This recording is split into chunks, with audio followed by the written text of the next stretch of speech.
Let's look at a special exponential function, and it's an exponential function that has a base of e.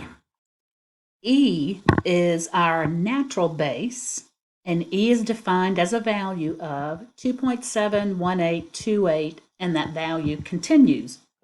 You can find that value in your calculator and that operation if you go to the left-hand menu side, and right there in blue is e to the x. So we can use that operation to graph and work with some of our natural exponential functions.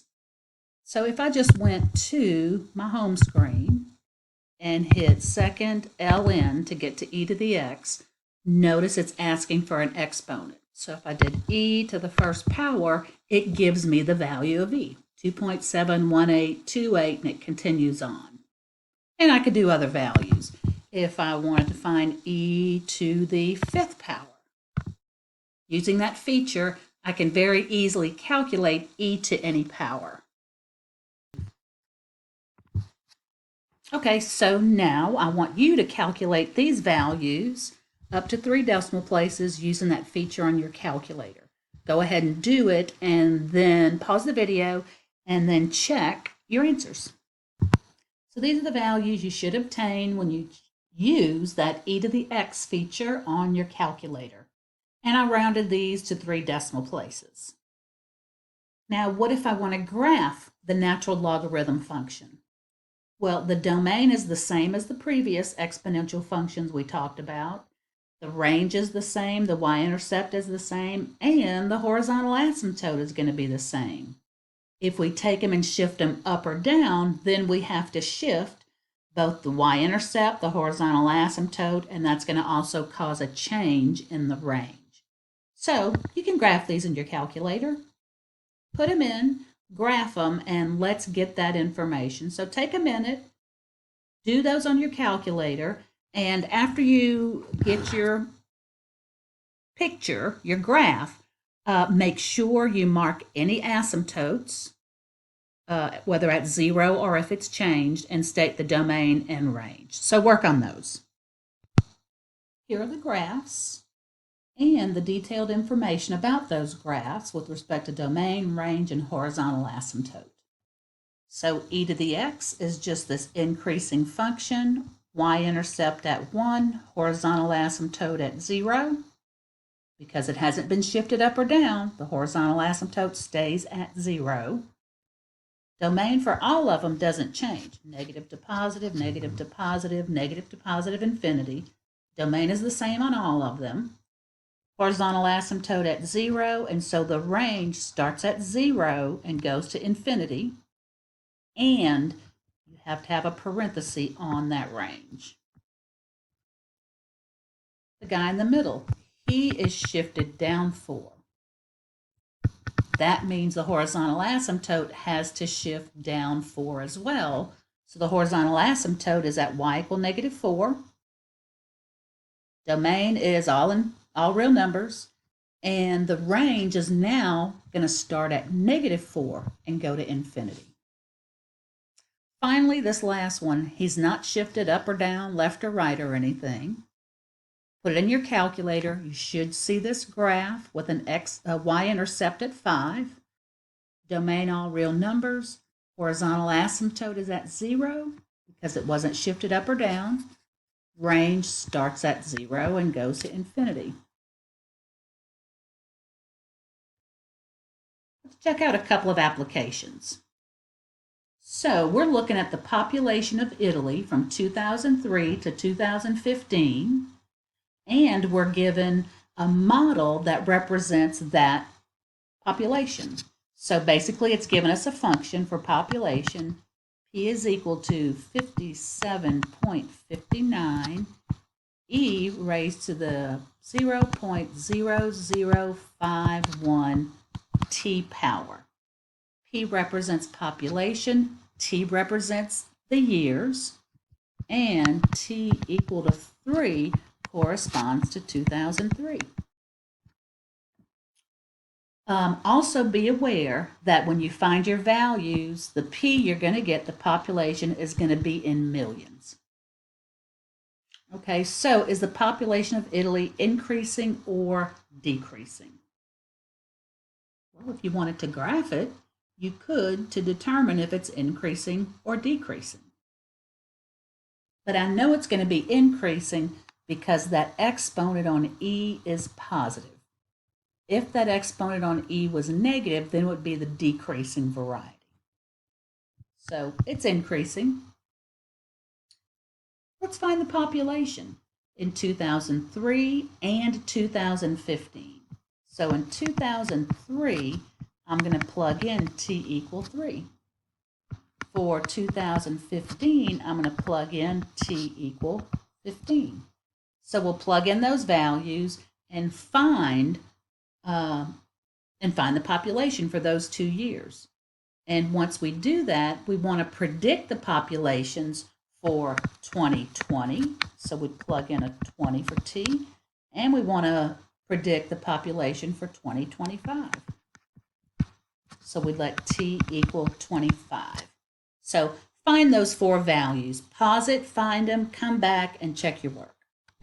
See if you got these population values for the 4 years in question using your calculator. What I did is I put that function into y equals in my calculator. Then I went to the table and I just went down that x column to find my value of x, and I went across to find my value of y, which made it really easy to find those values. All right, let's look at another application. So here we have a population increase. So we've got an exponential growth model. Now let's look at an exponential decay. So here we've got a model that represents the mass of carbon 14C, who has a half-life of 5,715 years. What does that mean? What does a half-life mean? It means this. If I've got this much of this substance now, then I will have half of that. If that's the best half I can come up with, I'll have half of that substance left in what? 5,715 years later. So that is half-life. How many years would it take for there to be half of that amount left? Obviously, these things decay very slowly. Well, let's just take a look at the function. So Q is equal to 10 times 1/2 raised to the x divided by 5715. So can you see where these values came from? 1/2 being a half-life. 5715 came from that's how long it takes for half of it to decay.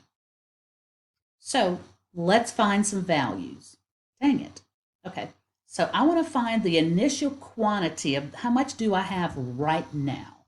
That's when I'm going to let T be equal to 0. So I want to find that value.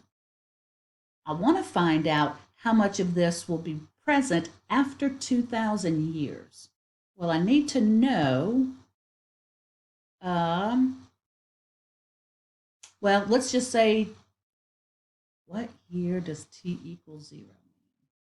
Well, we're just going to start right now, T equals 0. Actually, this isn't based on a particular year. So we're going to see what happens when T equals 0, how much we have to begin with, and then how much do we have left when T is equal to 2,000 years, 2,000 years later. There's going to be more than half of it left because we have not met the half-life. So let's see how those values work. All right, so find those, pause it, find them on your calculator, and come back and check. So if you check your values, when time is equal to 0, we start off with 10 grams.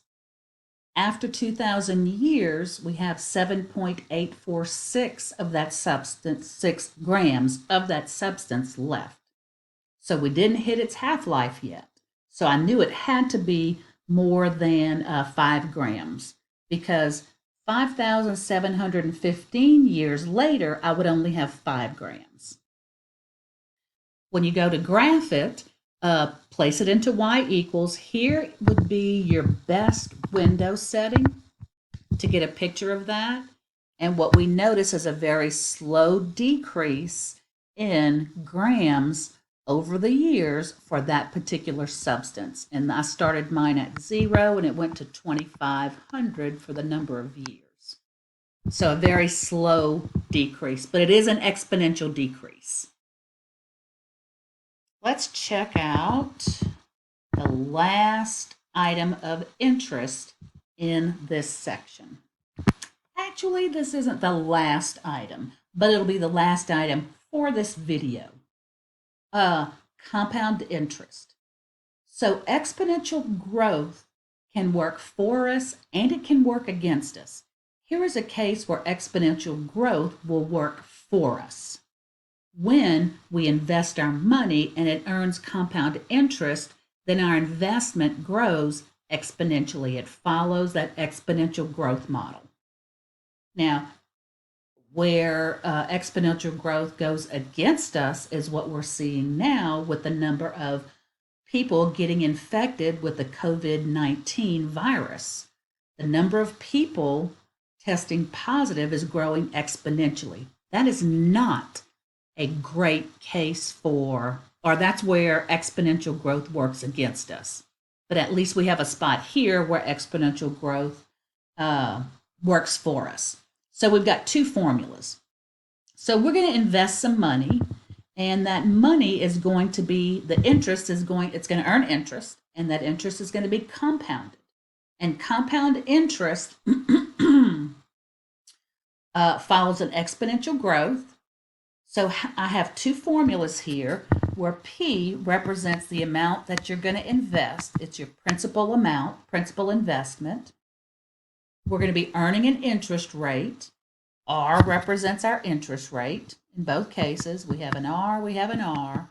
But here is a big flag. Whenever you're given an interest rate, it's usually given as a percentage, and you need to convert that to a decimal. Keep in mind, all interest rates need to be converted to decimals when we put them in the formula. So we've got an investment, we're earning some interest. We're going to leave that in for so many years. So we have T representing time and years.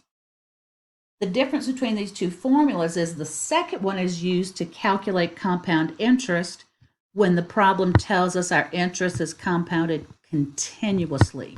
You see that word continuously, and you're going to use this formula. If the problem says your interest is going to be compounded like quarterly or annually or monthly, then we need to use the first formula, because quarterly means the value means it's going to be compounded 4 times a year. Annually means it's compounded once a year. Monthly means your interest would be compounded 12 times a year. And that value of n is going to take on these values depending on what's stated in the problem. So let's use some formulas. So we've got $12,000. We're going to invest it at an interest rate of 3% per year. We want to find the amount in the account after 10 years if our interest is compounded these 4 ways. Part A says monthly. That tells me I need to use the first formula, and n is going to be 12. Part B says semi-annually. That means it's twice a year, and n would be equal to 2. Quarterly, we saw that one. So quarterly would give us a value of n equal 4. And finally, part D says continuously. That's when you jump ship and use the other formula. So we're just going to make these calculations. So write down the formula with all the values in place and make some calculations. It's important that you can find these values on your calculator. So I'll just do the first one. The amount in the account A is going to be equal to 12,000 times 1 plus the annual percentage rate is 3%, but I need to write that as a decimal, so it's going to be 0.03. 0.03 divided by 12 raised to the 12 times, and how many years? 10 years. So put the numbers down. Basically, you're just sprinkling in the numbers in the places for these different formulas. Put the P, the R, the N, and the T. And then make some calculations. So do that for all 4 of these and then come back and check out your answers. So check your work. See if you get these values on your calculator. For monthly, 16,192.24. We need a dollar sign because we're working with units here, and that's $16,000. Check your answer for semi-annually, for quarterly, and for continuously. Which one of these gives us the higher result? Continuously will most always give you a higher return. And you'll notice that it is the larger out of these. But it's also dependent on the rate, the interest rate that you're getting. If you have issues putting this in your calculator, I've shown you the steps for the first one, how you would type that in your calculator, and I've shown you the steps for the last one, how you would type that into your calculator. So I will wrap it up with this part 2 video for section 5.1.